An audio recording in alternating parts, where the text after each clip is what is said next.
morning, students.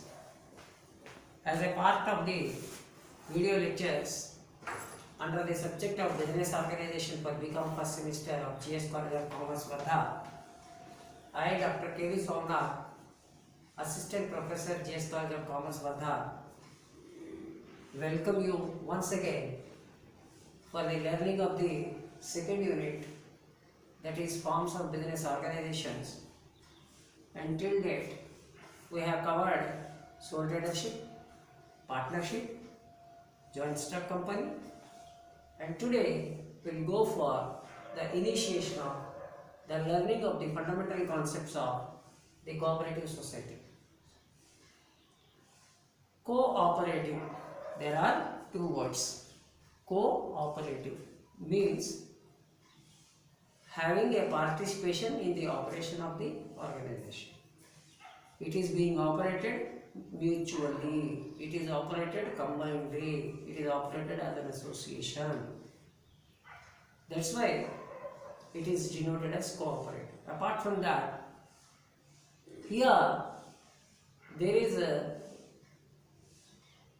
management and the members. Both will have the ownership here. And not unlike the Joint Stock Companies Act, Joint Stock Companies form of business organization, here the members themselves are the owners, the members themselves are the management, and it is one for all and all for one. It is maintained under the democratic setup, right? So in these cooperative societies, there is less stress and less profit objectivity and more service objectivity by rendering mutual cooperation between and among the members of the cooperative society. There are some definitions. As an overall definition, I would like to quote one definition which is given under the Indian Cooperative Societies Act 1912 under the section 4. What the definition says: a society which has the objective of the promotion of economic interests of its members in accordance with cooperative principles. So here we can observe there will be members.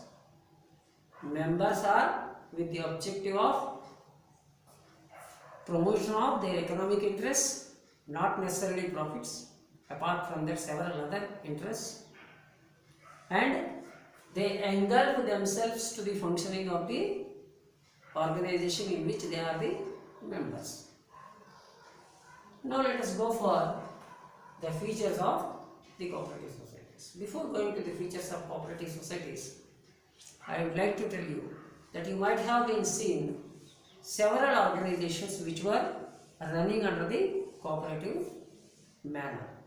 Maybe cooperative banking system, cooperative business organizations, cooperative self-financing organizations, cooperative associations.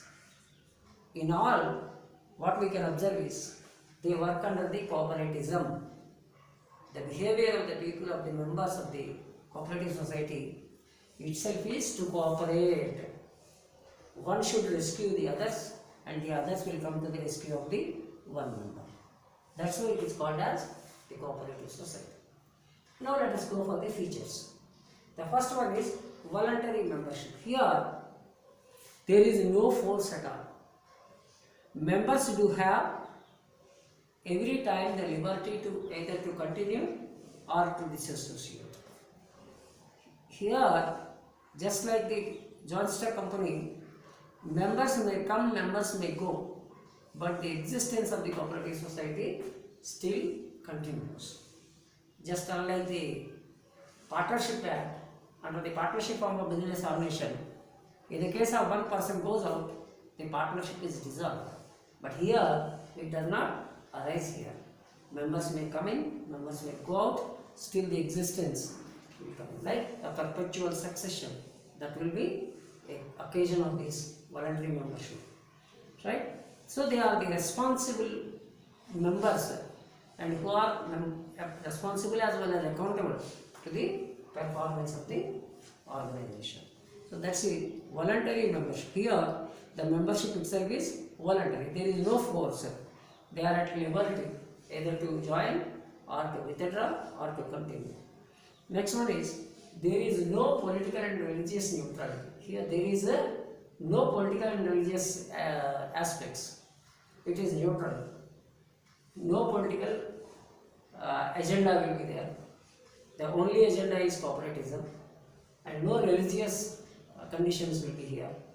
Irrespective of political and religious aspects, the cooperative society will go on functioning.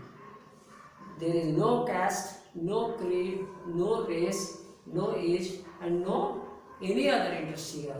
Members simply will come and participate voluntarily and for cooperating themselves among themselves. Right? That's why the question of politicalism and the religious system does not exist here. Next one is democratic management. Here the people will rule themselves, just like the democracy for the people of the people. So the cooperative society is also managed under the democratic system. The members themselves elect the board. The members themselves will be the governing body members. One of the member will be the president, one of the member will be the secretary, one of the member will be the treasurer, and so on and so forth.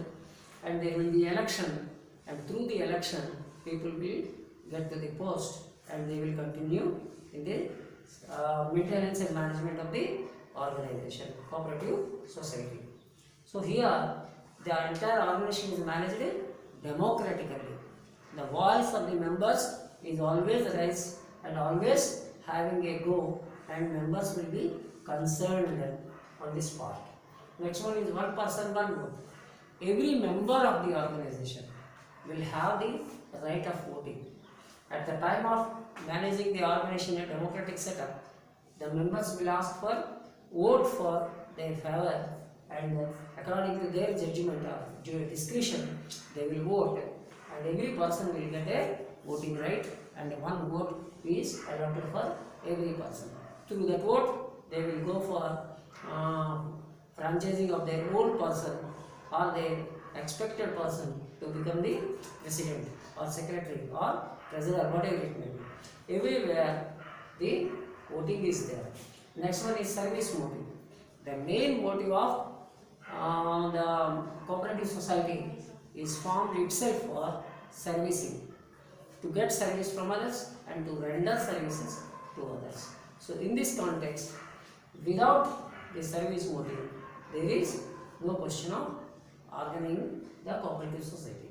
Henceforth, the cooperative societies, the main intention is to cooperate, to serve, to provide services.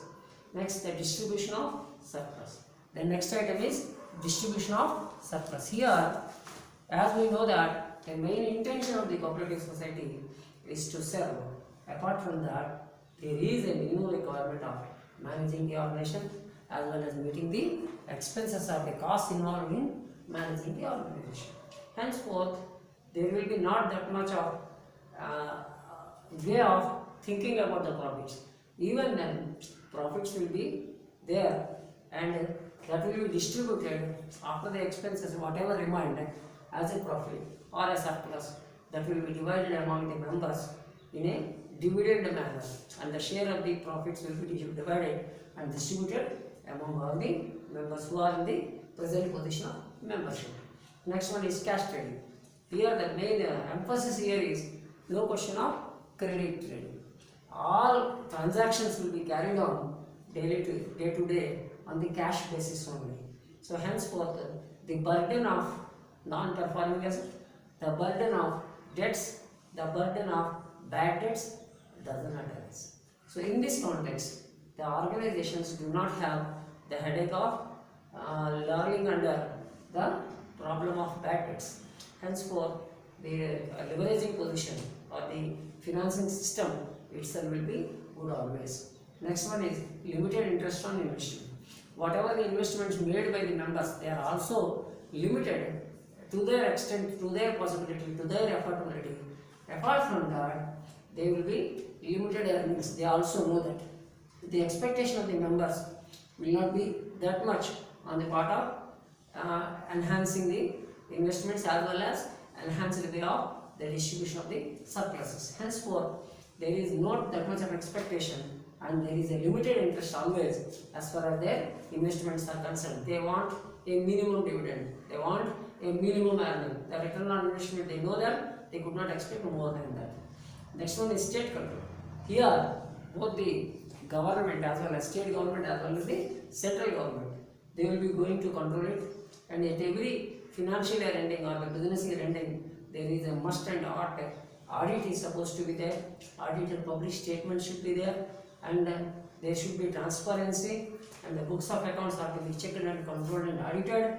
Henceforth, the scope for fraud, the scope for fraudulent practices do not arise. Even then, there is a lesser scope for going mismanagement of the funds as well as the functions of the cooperative society, and there is a control over the management of the organization, and that will entirely be governed by the Indian Cooperative Society Act 1912, as well as the principles or the laws established by the state level and central level cooperative societies management system. And the last one is cooperative education and training. Here, all the members, even though they have been somewhat of knowledge about the cooperative system, but still, when once they venture into the organization as a member, they will be given the minimum basic requirements on the part of the awareness of the cooperative society, and they will be provided training how to behave, how to manage, and how to sustain, and what to do and what should not do as far as their existence as a member is concerned in the organization. So, in this context, there is a need of providing awareness also, and that will also be provided here, unlike the joint stock company system. Here there is no question of, in the case of joint stock companies, there is no awareness, but in the case of this, there is a provision of providing awareness as well as training. So these are all some of the features of the Indian cooperative system, which is maintained under the Indian Cooperative Society Act 1912. Tomorrow we will go for more exposure of the cooperative societies. Thank you very much.